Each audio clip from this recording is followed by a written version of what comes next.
The fastest way to make a small business harder to run is just by saying yes to things without really counting the costs on the back end, which is strange because saying yes to a customer normally feels like the right thing to do. Telling them that you'll squeeze them into the schedule or that you'll get something done faster than you typically do, that you'll keep the price the same even though you've raised it in the past, feels like a pretty good service. But every yes has got to be paid for somewhere. If it's not paid by the customer, it's going to be paid by the business.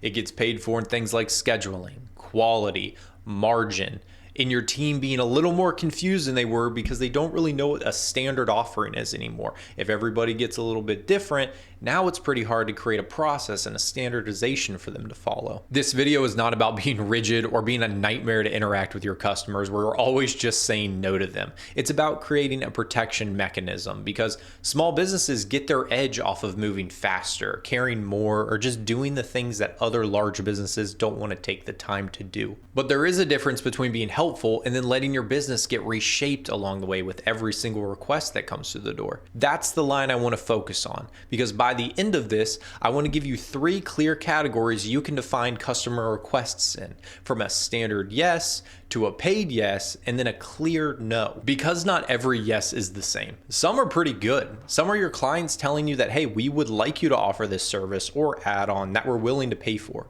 Some just need pricing, some timeline, and scope around them so that you can set expectations for both the company and the client themselves. Because what you don't want to do in this barrage of yeses and trying to accommodate is that your company slowly turns into something that it was never actually designed to be. That is the hidden cost, which is why it's the first thing that's pretty easy to miss. That's the difference between being customer focused and being customer shaped. Customer focused means that you know who your client is, you know what they want from you, you're able to serve them well and keep your promises to them based on the things that they're getting from you. Being customer shaped means that your business starts to bend with all the different requests that they're getting, so that original model that you came in with starts to look pretty different than the one that you have currently. Because at the beginning, the owner could probably keep all the special requests in their head, or a singular employee knows how that one client likes to get things done, or the team can fit in a role because their schedule's pretty light and you're coming to the end of your day, let's just get this rush job done for somebody. But as the business grows, those exceptions stop being small. They're just now how the business operates, which makes it harder to schedule things. It makes it harder to price jobs that might have these special exceptions, and really hard to train new employees on the different variation jobs might get done in.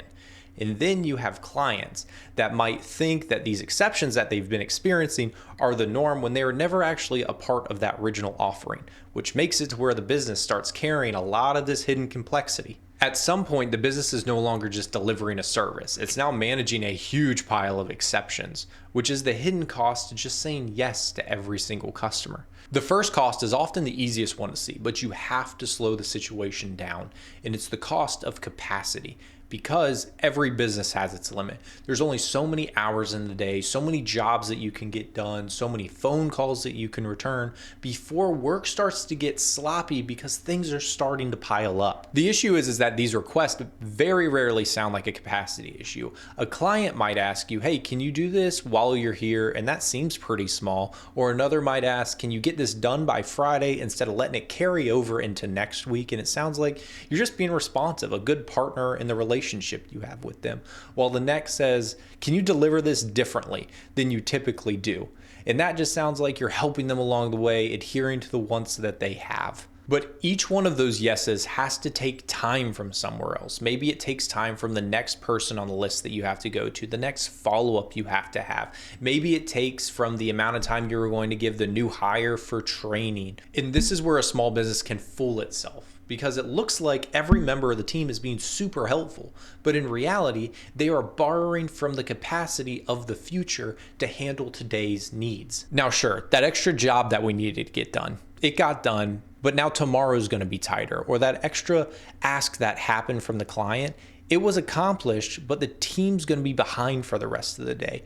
That special case that we needed to add to this client was accommodated, but it makes it harder to train on the process itself. And yeah, if this happens one time, that's fine. But as it repeats is where danger comes in. And that's when a business is always trying to play catch up. It even makes the normal working hours feel really hectic and urgent all the time because you have these promises that you constantly have to fulfill. which makes it feel like yes is always generous in the moment, but really expensive later because the customer always sees, yeah, we can accommodate that, but then the business has to accompany all the costs that come with it in all of its forms. The next cost is more dangerous because it doesn't feel like a cost in the moment, but in the future it looks like one. And that's the cost of expectation. Because when you make these exceptions for clients, they don't hear this is an exception. In their head, they hear this is how this business is ran. That matters because today's favor is going to be tomorrow's baseline. If you did the extra work today, they might think that's now a part of the service, or that rush job you did now is just the regular time it takes you to accomplish something.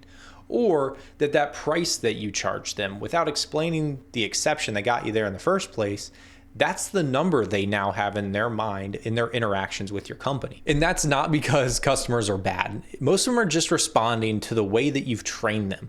All businesses train their customers in some way through invoicing, interactions with them, that customer relationship, the way you deliver your service and explain it. All of that's training them. Now, if you always say yes to them, they start to believe that if they ask, things start to happen. That's their relationship with your business. And that starts to create tension because now if the client asks for the exact same thing, it's harder to tell them no. You've already said yes one time, or the team has a harder time in the moment pushing back on a client because they don't want to harm any kind of customer relationship. Or the owner says, this person's been with me for a long time, they're a good customer, I don't want to have to tell them no because I don't want them to make them feel like I don't care about them. And this can be really confusing for the customer because after all, they're really just asking for what they got last time.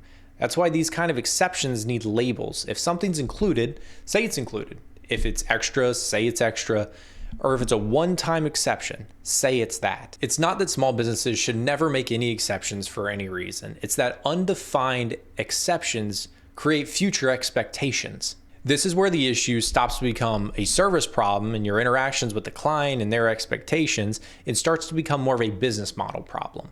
And that third hidden cost is margin. This one can be especially dangerous because it doesn't look like a cost in the moment and you don't really recognize it until after. Now, say a customer asks for an extra thing, it's going to take an hour, and then another one wants a minor tweak that's going to take another hour. The team's going to get it all done, but now all of a sudden you're working overtime and you're behind, but none of those tasks really feel like something you can charge a lot extra for. But when all those tasks start to add up, all those unpaid activities, it starts to become real money over time. If a job was priced assuming a certain amount of time, materials, attention, the complexity that's a part of it, but things start getting added on as it's in motion, on the surface, it looks like the exact same thing. You're still making the same amount of money, the same amount of margin, but the effort to get it done changes dramatically. This is one reason that small businesses can be busier, but not necessarily be healthier because there's more revenue coming in the door, customers, the schedule is completely slammed, but you're absorbing so much work that you're not actually pricing it in. And this is especially important right now because small businesses are dealing with cost pressures. QuickBooks has reported that rising costs have been the top challenge across its small and mid-sized business survey waves since April of 2023. When costs are already rising, unpaid extras hurt even more. The point is not to nickel and dime customers, but to understand by adding this potential margin, you're actually getting room to breathe, room to better train your employees, get better tools, and ultimately reduce that innate urgency that happens every single day because all of these things are always added on. So when a business gives away extra work, it may feel like that it's trying to preserve that customer relationship, but in reality, it's weakening its own ability to serve that customer into the long term. And that starts to become a really uncomfortable trade-off. Sometimes the generous yes makes the business less capable tomorrow. The next hidden cost normally starts to show up when a business starts to scale. And that's the hidden cost of quality. Closely tied to that, training. One of the reasons that small businesses work so well early on is that a few people already know all the details. They know how to interact with certain customers or what exceptions need to happen, what extra steps need to be taken, and that can work well for a while. But as a business grows, these things need to be teachable. New people need to know what good actually looks like. They need to know what's included and what isn't included, because the company can't rely on memory or heroics to remember every little detail that goes in. This is where too many yeses start to become a quality problem, because if every single customer has their own different variation, what exactly are you training these new people on? Or if every single person has a different standard of service, What does quality actually mean? Because ultimately, if everything is trapped in one person's head, what happens if they're out or sick or they just leave? This is how small businesses become fragile. And it's not because people are bad. It's honestly the opposite. People are trying so hard. They're trying to remember things, keep details, and solve problems.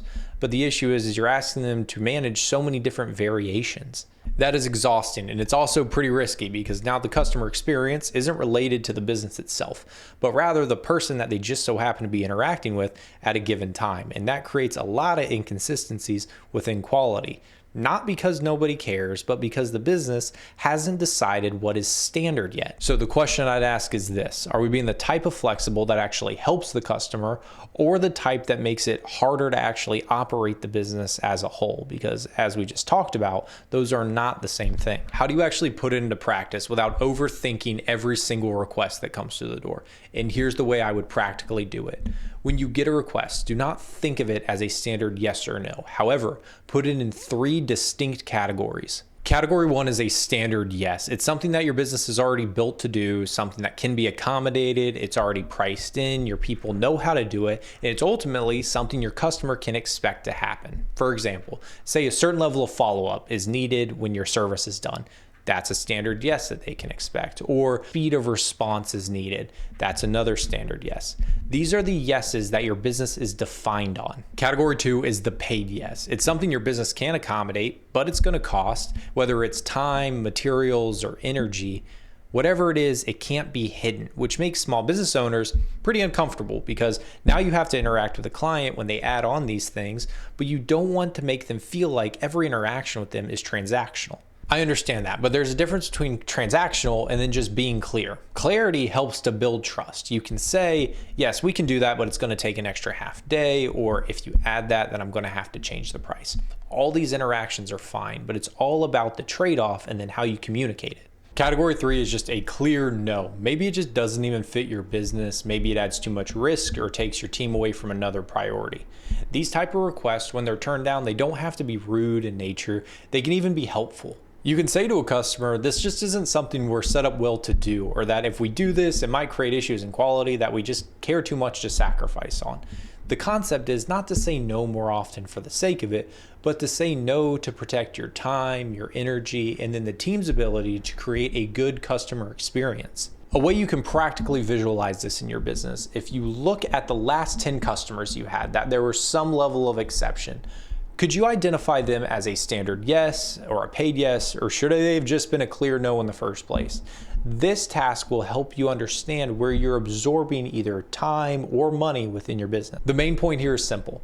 Just by saying yes to every request that comes through the door does not mean you're automatically giving a good service. Just like saying no to some doesn't automatically mean you're giving a bad one.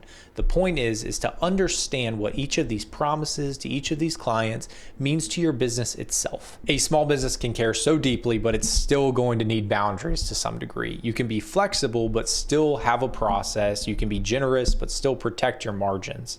But that's the thing everybody's trying to learn. Every step of the way is defining what is great customer service and what is selling your business short, and then how you grow your business and scale onwards, riding that fine line. The businesses that last are not typically the ones that just say yes to everything.